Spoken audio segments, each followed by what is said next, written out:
जैसे जैसे उत्तर प्रदेश का विधानसभा चुनाव नजदीक आ रहा है, वैसे वैसे कई राजनीतिक दल सूबे में सक्रिय भूमिका अदा करते हुए दिखाई देने लगे हैं। कुछ इसी तरह की तस्वीर रामपुर से भी निकालकर सामने आई है, जहां पर आम आदमी पार्टी के राज्यसभा सांसद संजय सिंह की अगुवाई में वोट बचाओ संविधान बचाओ पद यात्रा निकाली गई है। ये यात्रा 21 दिसंबर से रामपुर से शुरू होकर 26 दिसंबर को अमरोहा में समाप्त होगी। आम आदमी पार्टी के राज्यसभा सांसद संजय सिंह रामपुर पहुंचे, जहां पर उन्होंने पहले तो जनसभा को संबोधित किया, फिर उसके बाद वोट बचाओ संविधान बचाओ पदयात्रा की शुरुआत की। इस मौके पर आम आदमी पार्टी के प्रदेश व स्थानीय स्तर के नेता नजर आए। राज्यसभा सांसद संजय सिंह ने मीडिया से रूबरू होकर पदयात्रा के बारे में बताया कि जिस तरह से प्रदेश में 3.5 करोड़ वोट काटे गए हैं, इस कार्य ने जहां प्रधानमंत्री नरेंद्र मोदी और मुख्य चुनाव आयुक्त ज्ञानेश कुमार की भूमिका को उजागर किया है, वो जरूर सोचने वाली बात है। राज्यसभा सांसद संजय सिंह ने कर्नाटक सरकार के द्वारा हेट स्पीच पर बनाए गए कानून पर भी भाजपा को जमकर घेरा है। कांग्रेस की वोट चोर गद्दी छोड़ यात्रा से अपनी वोट बचाओ संविधान बचाओ पदयात्रा को अलग बताते हुए कहा कि फिलहाल आम आदमी पार्टी इस मुद्दे पर इंडिया गठबंधन का हिस्सा नहीं है, यही कारण है कि वो अलग से यह यात्रा निकाल रही है। देखिए, रामपुर वो जगह है जहाँ पे वोट चोरी का एक बहुत बड़ा मामला सामने आया था। नूरजहां जी जो 80 साल की बुजुर्ग महिला है, उनके ऊपर फर्जी वोट चोरी का आरोप लगा के उन्होंने अपने बच्चों का फॉर्म भरा था, जो कानूनी रूप से वो भर सकती थी। उनके ऊपर FIR दर्ज की गई। तो इस वक्त उत्तर प्रदेश में करीब 3.5 करोड़ वोट काटने की तैयारी है और इस बात को लेके बहुत बेचैनी है लोगों में। खास तौर से जो मुस्लिम समुदाय के लोग हैं, यादव समुदाय के लोग हैं, जो पासी समाज के लोग हैं, जो कुर्मी समाज के लोग हैं, यानी कि बैकवर्ड दलित मुस्लिम, इन लोगों में एक खौफ का माहौल है कि अगर उनका वोट काट दिया जाएगा तो फिर उनका अधिकार कैसे बचेगा। वोट का अधिकार लोकतंत्र में सबसे बड़ा अधिकार है और इस अधिकार के मामले में राष्ट्रपति हो या मजदूर हो, दोनों की गिनती एक ही वोट की होती है। तो वोट चोरी हम लोग नहीं करने देंगे, नंबर 1। और दूसरा मुद्दा है संविधान को बचाने का। आप जब लिंचिंग की घटनाएं होती हैं, फर्जी इनकाउंटर की घटनाएं होती हैं, बुलडोजर चलाने की घटनाएं होती हैं, तो संविधान खतरे में लगता है। जब दलितों को मंदिर में प्रवेश नहीं करने दिया जाता, घोड़ी पर नहीं चढ़ने दिया जाता, तो वही भेदभाव और गैर बराबरी की राजनीति आज भी चल रही है। ऐसा महसूस होता है जब नौजवान अपने रोजगार के लिए लाठियां खाता है, किसान खाद की बोरी के लिए लाठियां खाता है, गन्ने के दाम के लिए लाठियां खाता है, तो ऐसा लगता है कि अभी भी इस देश के अंदर जो संवैधानिक अधिकार लोगों को मिले हैं वो खतरे में है। तो उसको भी बचाने की ये लड़ाई है। पदयात्रा कहाँ तक के अंदर है, इस चीज को लेकर एक कानून बनाया गया है और भारतीय जनता पार्टी को उसका विरोध करती नजर आ रही है, क्या नजरिया है?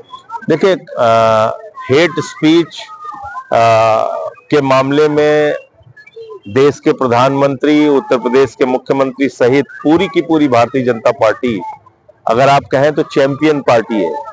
तो ये नफरत फैलाना है इनको, तो नफरत को रोकने के लिए कोई भी कानून इस देश में बनेगा तो उसका ये लोग विरोध करेंगे, जाहिर सी बात। अच्छा, दूसरी चीज, जिस तरीके से SIR चल रही है उत्तर प्रदेश के अंदर, वहाँ कहीं ना कहीं योगी जो है वही निशाना साधते हुए नजर आ रहा है।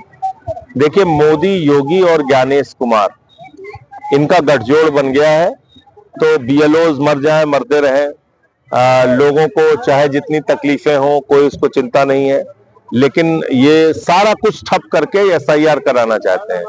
तो भाई, अभी 1.25 साल का वक्त है, आप इतनी ही जल्दी 1 महीने में सारी लिस्ट बना लेना चाहते हैं।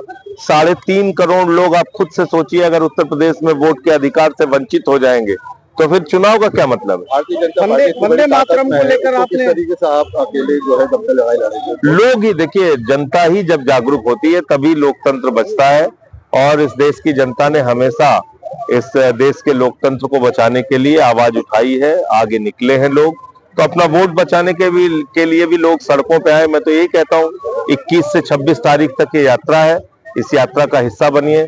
संसद में भी मैंने वोट चोरी का मुद्दा उठाया, नूरजहां जी का मुद्दा उठाया और आज भी यहाँ पे हम लोगों ने सभा के माध्यम से उठाया, आगे इस पदयात्रा के माध्यम से आप इंडिया गठबंधन के साथी हैं।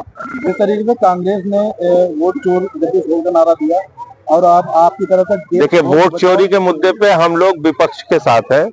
जहां तक इंडिया गठबंधन का प्रश्न है, हम लोगों ने साफ किया है कि हम इंडिया गठबंधन का आज की तारीख में हिस्सा नहीं है।